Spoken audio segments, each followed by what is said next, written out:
Think whoever's on this floor ain't gonna wish us well. You don't have to kill them, Tony.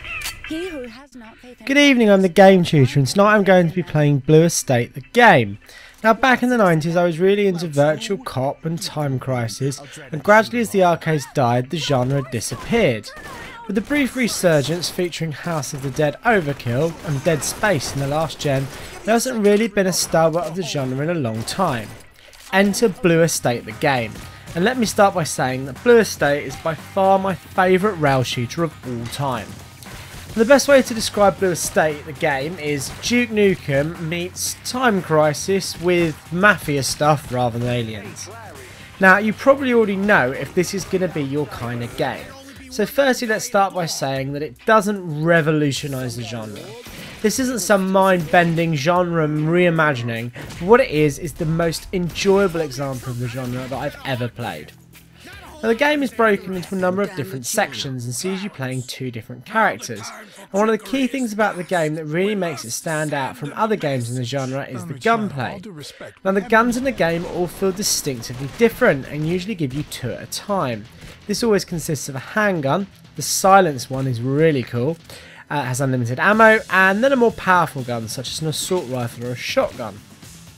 Now, the story is openly absolutely ridiculous. One of the main issues that I've heard people moaning about on the internet, but to be honest, as long as you take it for what it is, and that's absolute silliness, it's an enjoyable story to follow.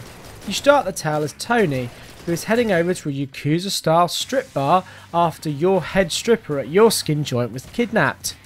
You work for the Mafia, by the way. In fact, you're the Mafia's son. This then spills out into trying to recover Blue Estate, the head of the Mafia's prize racehorse. And then later section of the game see you play as Clarence, an ex-Navy SEAL turned hitman, trying to get through his missions with two bumbling fools on the end of a microphone trying to give him instructions and trying to clean up the mess started by Tony.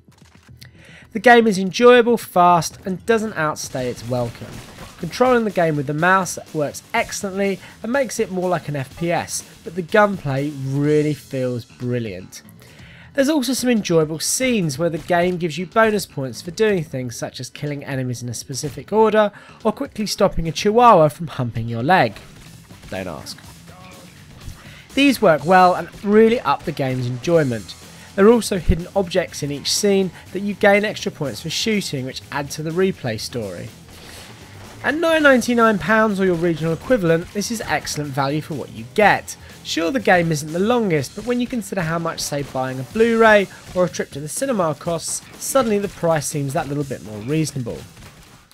Blue Estate the game is definitely by far the best rail shooter I've ever played.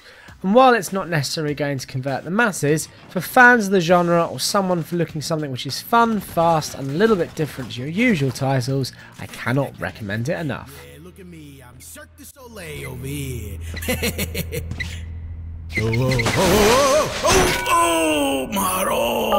Oh, not for nothing, but this is a hell of a view.